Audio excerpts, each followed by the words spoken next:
so too in the movies or books, the climax is right at the end.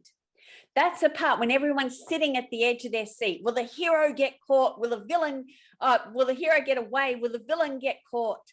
Will that love-struck couple finally get together? Or sometimes in the very final moments of the book, the author repeats everything that they've said in their book in a very succinct way. And so it is with Solomon. Solomon ties up everything that he has discussed in these last couple of verses of the Bible. And that's what we want to look at today. So we're going to read Ecclesiastes 12, verses 13 and 14. So if you've got your Bibles with you, because it's not going to come up on the screen, it says this: "Now all has been heard. Here is the conclusion of the matter. Fear God and keep his commandments, for this is the duty of all men. For God will bring every deed into judgment, including every hidden thing, whether it is good or evil." You know, Solomon starts up, "Now all has been heard. Here is the conclusion of the matter." He goes, you know, you have heard everything that I have had to say on this, how to find the meaning of life. I have explained it to you.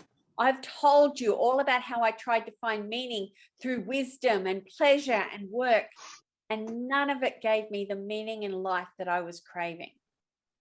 I've outlined to you how sometimes life seems unfair, that people are doing all the right things and they have bad things happen to them.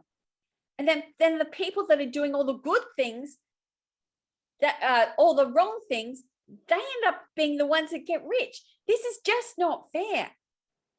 But here is the conclusion of the matter. This is what matters at the end.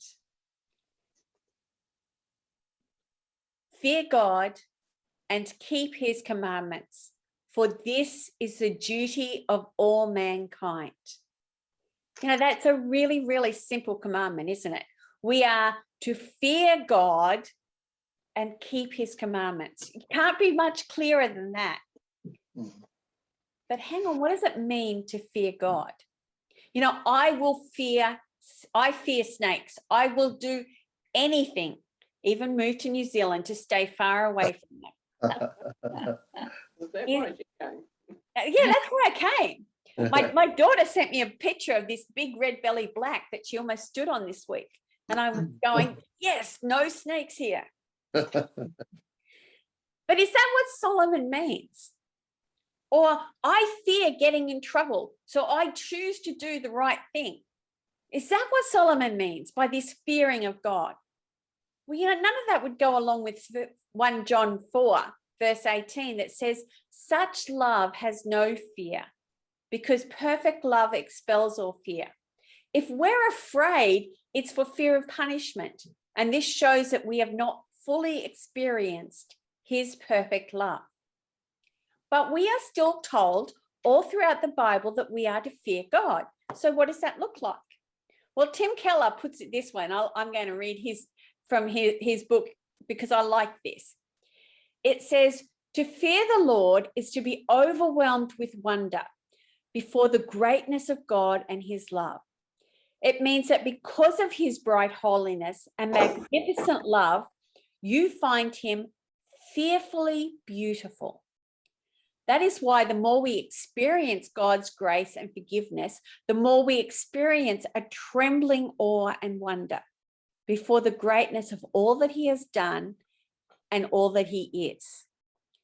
Fearing him means bowing before him out of amazement at his beauty and his glory."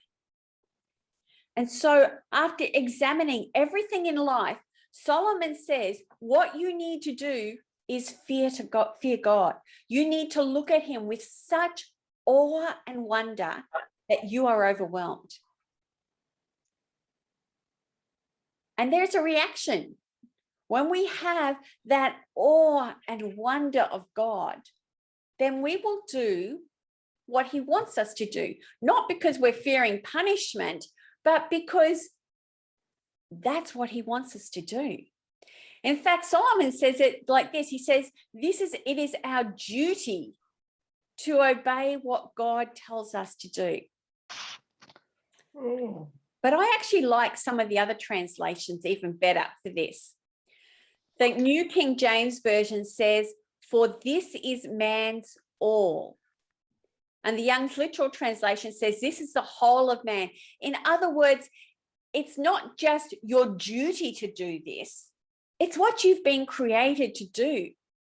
You were created, your whole purpose is to fear God, to be in absolute awe of him, and to live your life following the commandments that he has set.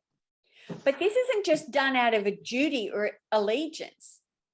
As Christians, we should choose to follow God's commands because of our love for him. Jesus says it this way in John 14:15. He says, "If you love me, you will keep my commands." And Solomon, he concludes all of this by going, fear God, keep his commands. And then he says, "For God will bring every deed into judgment, including every hidden thing, whether it's good or evil." Now, remember all those discussions we had about whether this is fair and whether that is fair, and how, why are the wicked thriving and the good going? This is where it all comes down to. There is going to come a time where everyone in the whole history of the world is going to stand before God and be held accountable for what they have done. As Christians, we know that all the bad things that we've done have been covered by the blood of Christ. We believe that we are forgiven. But that doesn't mean that they're not going to come to light on Judgment Day. Rather, it seems that we're going to stand before God, and everything that we have done, good or bad, is going to be revealed. Nothing is going to be kept secret. The good and the bad will be shown. But for Christians, for every sin that we've done, for every bad thing we've gone, Jesus is going to stand there and go, "I have paid the price for that." Let's have a look at a verse from the New Testament that shows this. 1 Corinthians 3, verses 12 to 15 says, "If anyone builds on this foundation using gold or silver, costly stones, wood, hay, or straw, their work will be shown for what it is, because the day will bring it to light. It will be revealed with fire, and the fire will test the quality of each person's work. If what has been built survives, the builder will receive reward. If it is burnt up, the builder will suffer loss. Yet will be saved, even though only one escapes through the flame." So it's not that our salvation is at risk here. Paul is saying it's all going to come and it's all going to be judged. And some of it is going to go through the flames, and it's going to be firm and secure. But some of it is just going to be shriveled up and shown what it is. Go back to what Solomon was saying. He's going to bring every deed into judgment, including every hidden thing. Every hidden thing. How much of your life do you try and hide from God? How much do we pretend that we are actually hiding from God? I can hide it from my spouse sometimes. I can hide it from my friends. But God knows our every thought, our every action. So when I look at these three verses from Ecclesiastes, I come to this, that there are three questions that I need to ask myself from the book of Ecclesiastes.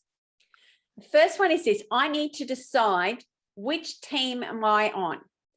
Am I going to choose to fill up my life with God or money or pleasure? And it's really easy to sit here and go, I'm on God's team. I'm here on a Sunday morning Zooming church. But think about what that means in its entirety.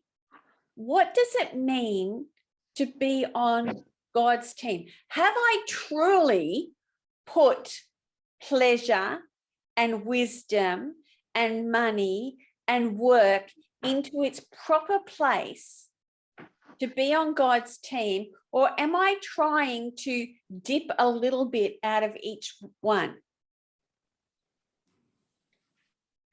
Secondly, it's time to obey. This isn't something that I always want to do.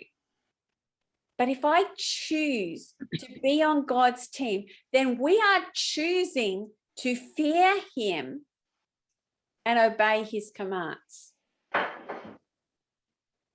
And that's not just some of his commands, that's all of his commands. That's not just choosing to fear him when I want to think about him, but that's choosing to live that way in my life day by day by day. How is your obedience going? And then it's time to live.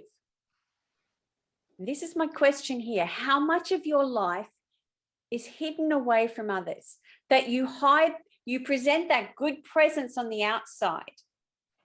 But what would it be like if you were to live like God was going to reveal all of your good and bad deeds to everyone today? Would that change your thought life? Would that change your actions? Would that change anything about you? Now, I actually want us to spend some time thinking about these things. But particularly this last one, what would it look like if we were to live like God was going to reveal all of our good and bad deeds to everyone today? Would that change? And then my next question is why? Because why is it more important that other people think we're doing okay than what God thinks? So we're going to break up into some small groups now. The other way around. What was that? It's the other way around. It's the other way around, yeah. We're going to break up into some small groups now, and I want you to spend about 10 minutes discussing this, and then I want you to spend some time just praying for each other in your small group.